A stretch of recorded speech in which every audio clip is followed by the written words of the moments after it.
ஆஸ்பத்திரியில் அம்மா இருக்கின்ற பொழுது ராத்திரி 11 மணிக்கு நேரடியாக போய்ஸ் தோட்டத்துக்கு வந்து போய்ஸ் தோட்டத்தில் இருக்கிற பொருட்கள் எல்லாம் களவாடி அவர் வீட்டுக்கு அனுப்பிய செண்டாடி தான் இந்த பூலாந்தேவி சசிகலா. இந்த சசிகலாவால் எத்தனை அதிமுக தொண்டர்கள் பலியாக்கப்பட்டார். அதில் நானும் ஒருவர். நான் மட்டுமில்லை, அருமையண்ணன் ஓபிஎஸும் ஒருவர். இந்த சண்டாளி எனக்கே ஆசை காட்டினான், நான் வாரிய தலைவர் தரேன். என்னது வாரிய தலைவர்? நான் ஒன்றே சொல்கிறேன், எனக்கு வாரியரும் வேணாம், நான் வாரியவும் வேணாம். அம்மா ஒரு ஆஸ்பத்திரிக்கு போகும் பொழுது கருப்பு பூனை போகவில்லை. அடுத்த நாளில் 75 நாட்களும் நான் அப்போலோ மருத்துவமனையில் இந்த கருப்பு பூனையை பார்த்ததே கிடையாது. நிராயுத பாணியாக அம்மாவை ஆக்கிவிட்டு இந்த சதிகார கூட்டம் அம்மாவுடைய உயிரை எடுத்திருக்கிறது. ஆட்சியை பிடிப்பதற்கோ என்னவோ தெரியவில்லை.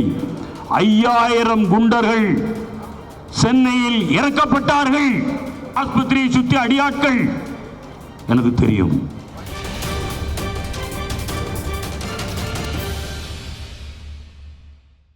ஓபிஎஸ் தொடர்ந்து இருக்கிற தர்ம யுத்தம் குடும்ப அரசியலுக்கு, மாஃபியா கும்பலின் நாயகர்கள் அம்மாவுடைய சொத்துக்கள் எல்லாம் அபகரித்து விட்டு, அம்மா தன்னோடு நடித்து சம்பாதித்த பணத்தை அபகரித்து விட்டு, இன்றைய தினம் ஆஸ்பத்திரியில் அம்மா இருக்கின்ற பொழுது ராத்திரி 11 மணிக்கு நேரடியாக போய்ஸ் தோட்டத்துக்கு வந்து போய்ஸ் தோட்டத்தில் இருக்கிற பொருட்கள் எல்லாம் களவாடி அவர் வீட்டுக்கு அனுப்பிய செண்டாடி தான் இந்த பூலாந்தேவி சசிகலா.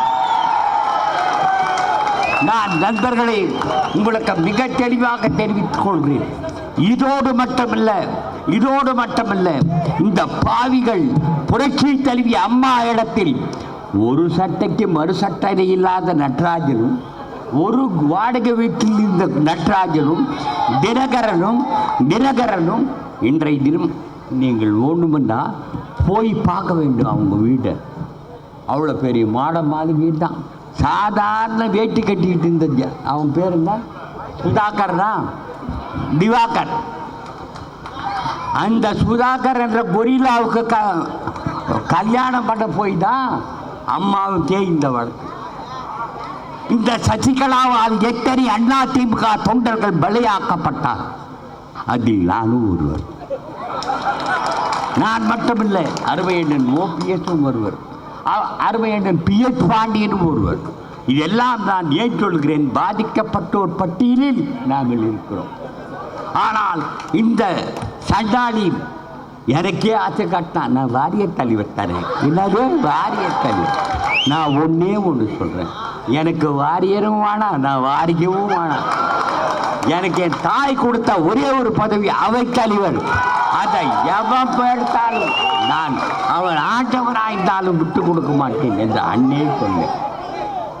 இது ஏன் சொல்கிறேன் என்றால், இது நான் கேட்கவில்லை. என் தாய் புரட்சி தலைவி நான் கீழே உட்கார்ந்து கொண்டிருக்கிறேன் செயற்குழுவில். அப்பொழுது நான் கூட கவனிக்கவில்லை. பக்கத்தில் இருந்தவர் சொன்னார்கள், மதுசூதனை அவைத்தலைவராக அறிவிக்கிறேன். இந்த கொலை கூட்டம் கேஆர்பி மணிமொழியனை அறிவித்தார். அவர் அவர் திட்டம் போட்டார்கள். ஆனால் அம்மா உடனடியாக வந்தவுடனே மதுசூதன் அதிமுகவின் அவைத்தலைவர். அப்படிப்பட்ட தலைவியை சாகடித்து விட்டார்களே இந்த சண்டாளர்கள். SPG cover special protection group. கருப்பு பூனை யாரும் திரும்ப பெற முடியாது. அம்மா ஒரு ஆஸ்பத்திரிக்கு போகும் பொழுது கருப்பு பூனை போகவில்லை. அடுத்த நாளில் 75 நாட்களும் நான் அப்போலோ மருத்துவமனையில் இந்த கருப்பு பூனையை பார்த்ததே கிடையாது. எனவே நிராயுத பாணியாக அம்மாவை ஆக்கிவிட்டு இந்த சதிகார கூட்டம் அம்மாவுடைய உயிரை எடுத்திருக்கிறது, உயிரை முடிவுக்கு கொண்டு வந்திருக்கிறது. மறைந்தவுடன் 7வது நாளில் பொதுச் செயலாளர் ஆவதற்கு ஒவ்வொருவனாக பேட்டி கொடுக்க வைத்தார்கள். எங்களில் யாருக்கும் தகுதி இல்லை, நீதான் பொதுச் செயலாளராக வேண்டும் ஆக்கினார்கள். அதற்கு பிறகு என்ன செய்தார்கள்? Chief Minister can drop ministers, whereas the ministers tried to oust him with the help of that convict number 3525. அவர்தான் மந்திரி சபையில் யாரை நீக்கலாம் என்று அரசியல் சட்டம் சொல்லுகிறது. ஆனால் அவரையே நீக்குவதற்கு ஒவ்வொருவராக பேட்டி கொடுத்து தமிழ்நாட்டை கேலி கூத்தாக்கி விட்டார்கள். இதையெல்லாம் நான் பார்த்து கொண்டிருந்தேன். இவர்களை இன்னைக்கு மட்டும் நான் பார்க்கல, சொல்ற மாதிரி 33 வருஷமா நானும் இவர்களை பார்த்துக்கிட்டே தான் இருக்க. வெளியே இருந்து எனக்கு தெரியும் கொலையில தான் போய் முடியும்னு எனக்கு தெரியும். ஏன்னா கொள்ளையடித்து விட்டான், பணம் சேர்த்து விட்டான், அதிகாரம் வேண்டும், ஆட்சி வேண்டும், முதலமைச்சராக வேண்டும். யாருக்கு? Convict number 3525. என்ன மாதிரி இதையெல்லாம் நாம் மாற்ற வேண்டாமா? அதற்குத்தான் இந்த மாபெரும் ஆர்ப்பாட்டம். அதற்கு 5 நாட்களுக்கு முன்பு எங்களுக்கு கிடைத்த நம்பகமான செய்தி, ஆட்சியை பிடிப்பதற்கோ என்னவோ தெரியவில்லை, 5000 குண்டர்கள் சென்னையில் இறக்கப்பட்டார்கள். எங்களுக்கு தொலைபேசி. நான் அந்த குண்டர்கள் வந்ததை உறுதி செய்துவிட்டு டிஜிபிக்கு, கமிஷனருக்கு அவருடைய செல்லில் இந்த செய்தியை சொல்ல செய்தேன். அதற்கு பிறகு குண்டர்களை காணோம். காரணம், இவர்கள் யாரால் வந்திருப்பார்கள் என்று எனக்கு தெரியும். அந்த குண்டர்கள் தான் ஒருவேளை ஜல்லிக்கட்டு போராட்டத்தில் அந்த பிரச்சனையை உருவாக்கி இருப்பார்கள் என்று எனக்கு சந்தேகம். நாம் சந்தேகப்படுவது நம்முடைய உரிமை. அவர்கள் சந்தேகத்துக்கு அப்பாற்பட்டவர்கள் என்று சொல்வது அவருடைய கடமை. எனவேதான் இந்த ரெண்டையும் சொல்லுகின்றேன். ஜல்லிக்கட்டு விவகாரத்தில் நிச்சயமாக இந்த குண்டர்கள் இல்லாமல், அதுவும் போலீசாருடைய அந்த உடையை அந்த ரவுடிகளை போட்டதை நான் பார்த்திருக்கின்றேன். அப்போலோ ஆஸ்பத்திரியில் பார்க்கும் பொழுது நான் உள்ளே போகும் பொழுது 75 நாளும் போகின்றேன் சார் அப்படி என்று சில நேரத்தில் சில கான்ஸ்டபிளும் சில ஆபீசரும் நிறுத்துவான். யாருப்பா அப்படிமா பார்ப்பான். உனக்கு என்ன தெரியலன்னா நீ எந்த கூட்டத்தை கண்டுபிடிக்க போற அப்படிமா விட்டுருவா, நான் போயிடுவேன். இப்படி பார்த்தேன். அந்த கூட்டத்தில் இருந்தவர்களும் அடியாட்கள். இன்றைய சொல்ல ஆஸ்பத்திரியை சுற்றி அடியாட்கள் எனக்கு தெரியும். நேற்றைய தினம் 2வது மருத்துவ அறிக்கையை டெல்லியில் எய்ம்ஸ் வெளியிட்டது. அதற்கு முன்பு அரசாங்கத்தின் சார்பில் லண்டன் மருத்துவரை வைத்து வெளியிட்டார்கள். 2 முறைதான். வீட்டில் மயக்கப்பட்ட நிலையில் அம்மா அவர்கள் ஆஸ்பத்திரிக்கு சென்ற நேரத்தில் அங்கே எழுதப்படுகிறது டீஹைட்ரேஷன், நீர்ச்சத்து இல்லை, மயக்கம். அதுவே அடுத்த நாள் அவர்கள் கொடுக்கின்ற ட்ரீட்மெண்ட் என்ன தெரியுமா? நேற்று வெளியிட்ட அறிக்கையில், எய்ம்ஸ் அறிக்கையில் இருக்கிறது, பல்மனல் எடிமா, அதாவது நுரையீரலில் மியூக்கஸ், தண்ணீர் உள்ளே இருக்கு, கால் வீக்கம், தண்ணீர் இருக்கிறது. Where is dehydration? Where is pulmonary edema? Where is leg swelling? எனவே ஒன்றுக்கு ஒன்று முரண்பட்டு இருக்கிறது.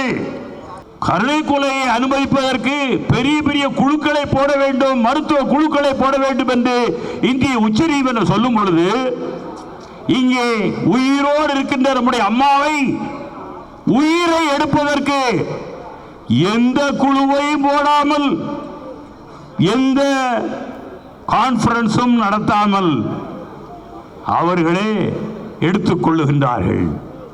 எனவே யார் தூண்டியது? யார் இதற்கு பின்னால் இயக்கியது? டாக்டர்களை யார் இயக்கியது? மருத்துவமனையை யார் இயக்கியது? உங்களுக்கெல்லாம் யார் என்று தெரியும். Convict number 3525. கான்விக்ட் தண்டனை பெற்றவர் 3525. White pant, blue pant, biscuit colour pant எல்லாம் போட்டிருந்தான். இதில் எவனையாவது எனக்கு எல்லாவரையும் நான் நல்லா பதிய வச்சிருக்கேன். அதிலும் புரட்சி தலைவி அம்மா அவர்கள் மறைந்த இரவில் எம்பாம் பண்ணுவதற்கு எங்களுக்கு 4 மணி நேரம் தேவை. 4 மணி நேரம் எங்களெல்லாம் காத்திருப்பீர்களா என்று சொல்ல முனுசாமியில் இருந்தார். கடைசியில் டாக்டர் அன்றைக்கு பேட்டி கொடுக்கும் பொழுது 15 நிமிடத்தில் நாங்கள் எம்பாம் செய்து விட்டோம். எது உண்மை? எல்லாம் டாக்டருங்க, எல்லாரும் போய் சொல்றான், என்னால் முடியல. எனவேதான் ஒரு நீதி விசாரணை நிச்சயமாக வரும், எல்லாம் வெளியே வரும்.